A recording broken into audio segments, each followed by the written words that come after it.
Alli, kannski erfitt að leggja þannig sem mat á þitt lið.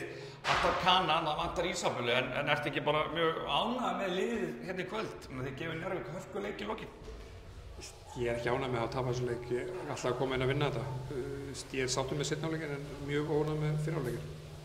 Og hvað er það í fyrri hálfleik sem þið eruð að rauna ekki að gera það eins og þú vildir sjá? Það er engin svona stöðuleiki bara í sóknarleiknum aðalega hjá okkur. Það er skora ekkert mikið. Þeir eru með held ég minni rétt 33 stig í hálfleik og Brittan yfir 20. En svona sóknarlega þá vorum við einhvern veginn ekki að hreyfa bolta nægilega vel og ekki fara nógu djúpt í sóknina og svona eins og körfuboltamáli ekki að execute nógu vel. Og í hálfleik, hvernig var hálfleiksræðan hjá okkur og eitthvað? Var það eitthvað sem þið breyttuð? Hvað með vörninni eða hvað aðalega sóknin sem við breyttuð það? Við tölum alltaf bara um það að við þyrftum að execute að við settum inn upp hana tvö kerfi sem við ætlum að reyna að vera bara í og margir möguleikar inn í þeim og fara bara djúpt í það.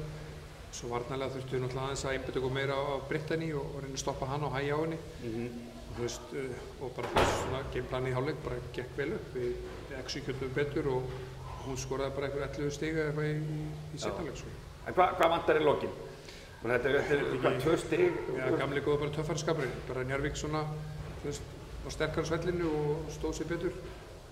Þess að fyndi að hugsa til að við drullum á okkur í fyrri hálfleik og gerum mjög illa og ég er ósáttur við 3-4 kól restina en dómarinn stóð sér vel og voru bara að gera sitt besta og svekkjandi að horfa til þess skilur að maður sé eitthvað svekkja sig okkur helst dóm í restina en maður á bara að klára dæmið sjálfur og standa sig og gera þetta bara almennilega. En það má væntanlega byggja á þessu en hvað er frétt af Kananum? Er hún ekki bara rétt bara handa við hornið? Jú, hún hérna kemur væntanlega í fyrramálið en ég bara svona með vaðið fyrir neðan og segjum alltaf að hún kemur fyrir jól. Já, það er heldur betur kallað að vera með vaðið fyrir neðan sig. Og er ekki nokkuð ljós svona alltaf með við prófílni það á þetta að vera leikmaður sem á að geta styrkt liðið gríðarlega?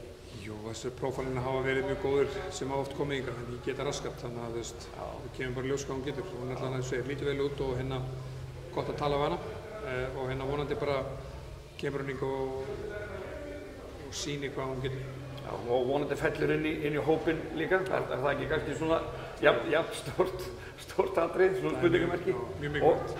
Og svona kannski að loka bara Ísabella, hvað er einn leikur enn frá hjá henni og svo mætir hún aftur, eða hvað? Ég ætla að vona að ég geti náð henni inn fyrir næsta leik en hérna ég ræði... En ef ekki þá alltaf leikurinn þar eftir, þannig að það er stutt í hana. Þú var að tala við Stretsko um það, hann ræður þessu. Frábært, takk fyrir. Já, takk.